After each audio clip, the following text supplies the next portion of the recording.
Today on the Auburn Torch, we take one last look back at track. Auburn soccer reveals its schedule, and I'll tell you why today is actually a pretty important day, a day circled on the calendar for a lot of Auburn coaches. I'll tell you about it.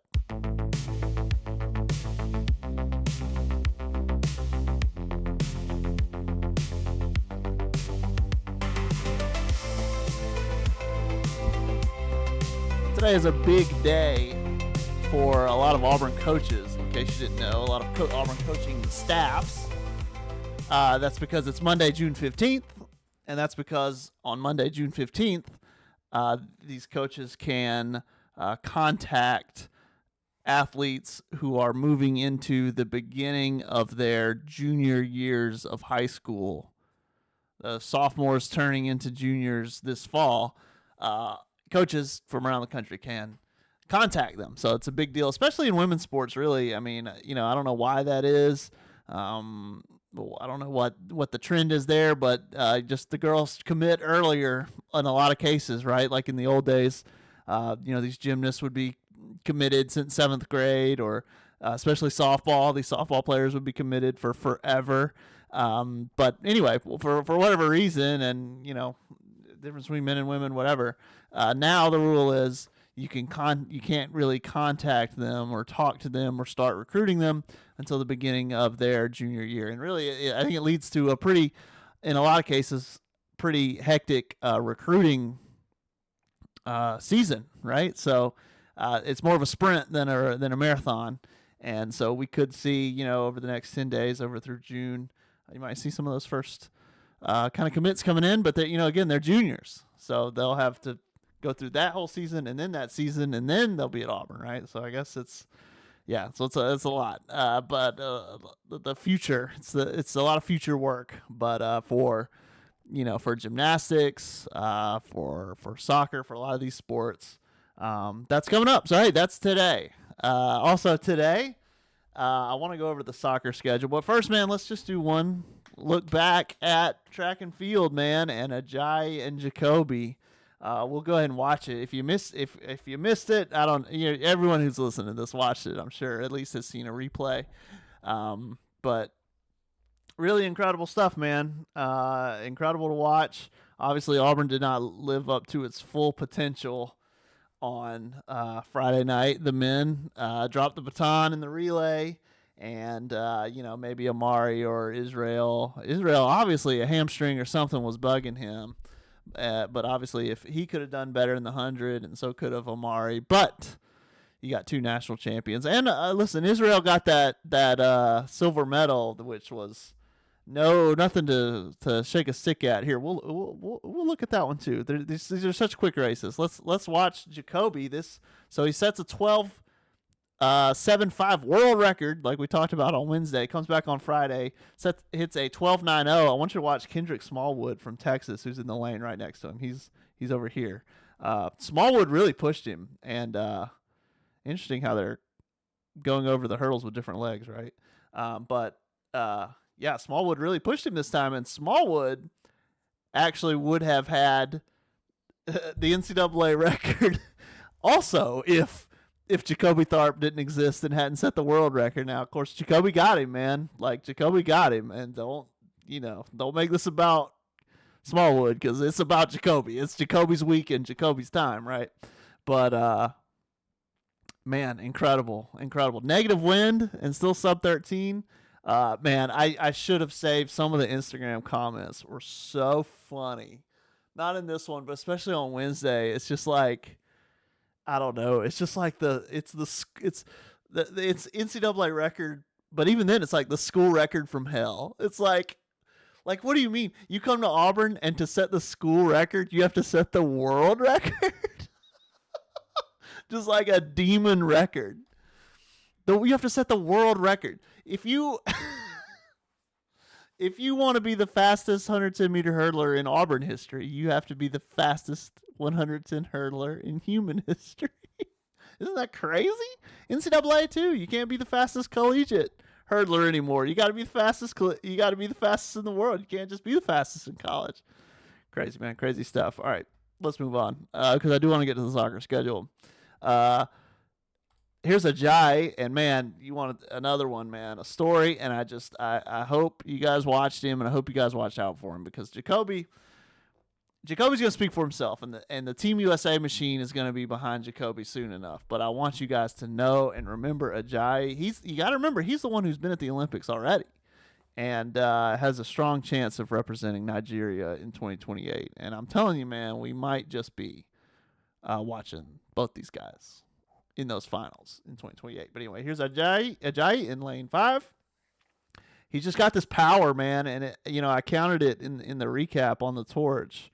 It's about the 10th stride when he really starts to separate himself, and in this one, man, he really does separate himself. And 9.72 is crazy, but it doesn't get to count because the wind was blowing a little bit faster than it needed to for it to count as a record, as like a wind legal record. So it's a wind aided 9.72. Ajayi said in the look at him.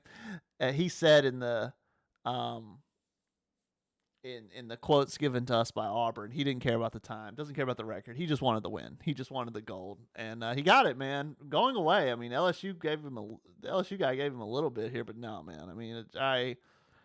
I mean, he's incredible, man. And yeah, he already had the second fastest time in NCAA history. I think he would have set the NCAA record here if the wind wasn't blowing.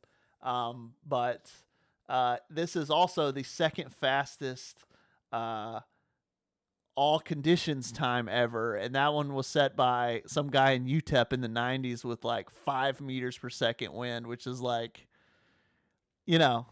like, brother, I've been in that West Texas wind. I know it's there because you're elevated. People don't think about West Texas. Fun fact, like the Permian Basin, the West Texas is elevated, like it's way up, but it doesn't feel like it because it's not mountains, it's a flat desert, but it's elevated and there's no trees to block the wind, so it's just windy. It's just windy, right? Anyway, so yeah. But Ajayi almost ran that fast. So, incredible stuff. Really incredible. Let me try to actually find Israel's 200-meter run, because his hamstring was definitely bothering him and he had to pull up at the end, but even then he still finished second. Really valiant effort. You're going to see here, we could just, I don't want this podcast to just be let's review Justin's Twitter feed, but here they are celebrating, and again, 2028, man. I wonder, but what a sight, right? If you're an Auburn fan, what a sight. Pretty cool, right? The sprint and the sprint hurdles, national champions. I hope you guys got to watch that and enjoy it. But here's Israel. This was really, you see him, this LSU guy won it.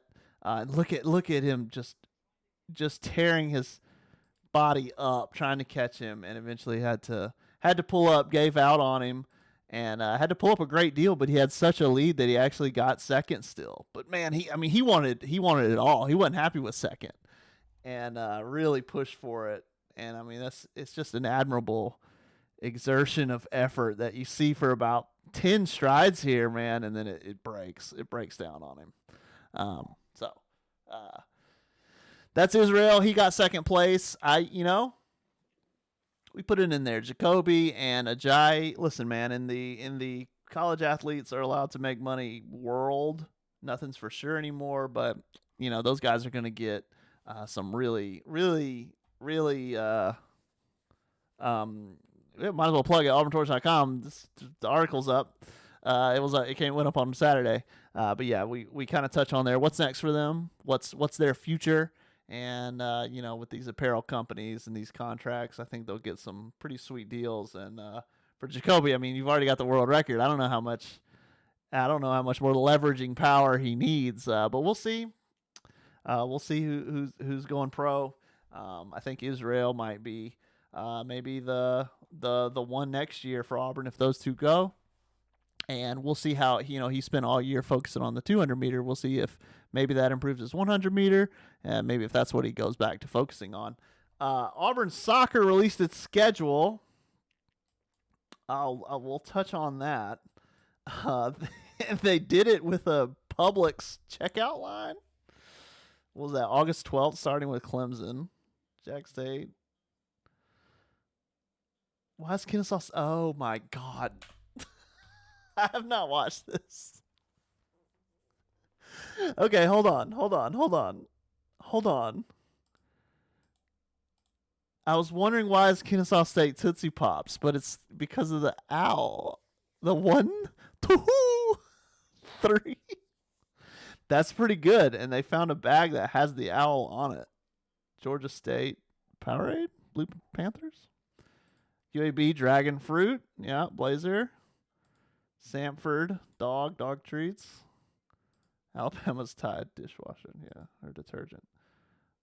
Ole Miss Bomb Pops. What am I missing? What am I missing for Ole Miss? What am I missing? I don't know. Missouri Cat Toy. Arkansas Bacon, of course. The old standby. Tennessee Some Oranges. Oklahoma Quaker Oats. Sooner Quaker Oats. I'm not sure, man. What am I missing? Comment. Let me know. Kitty litter for Kentucky. Yeah.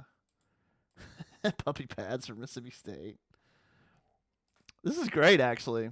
I'm sorry if you're listening. This is you go to Auburn Soccer's Twitter account, and this was their schedule reveal, and Florida's Gator. We call it the stuff Gatorade. It's their schedule reveal, and it's in partner with Publix, and they're doing like a checkout line of products going through the conveyor belt at Publix. Texas is beef, yeah. What am I missing with those other two? Let me know. I hope Bomb Pop is some hilarious Ole Miss reference that I'm not getting. So, anyway, all right. That's all. We did a live watch of this. That's funny. That is funny. But yeah, let me go and get out of here because it's already 12 minutes. Hey, I'll go ahead and pod tomorrow. I'm not sure about what, but we'll figure it out. Again, this summer, in the next month and a half until August, not sure about our schedule. Maybe we'll do twice a week. Maybe I'll do if I don't have anything written, I'll pod. Maybe we'll do something like that, because a lot of days in season here, I'll have a pod and a post. Maybe it'll be okay, I got a post, so I don't need to pod today. I don't know. We'll see how it goes because there's not going to be too much to talk about unless we're just watching every DeWanna Bonner highlight. There's not going to be too much to talk about, so we'll have some off days of the podcast. But hey, man, listen, the pod's free. Okay, the writing will continue. Don't worry. So all right, but I'll come back tomorrow. I'll be back tomorrow. We'll do another one tomorrow. Until then, take care, and we'll be back tomorrow.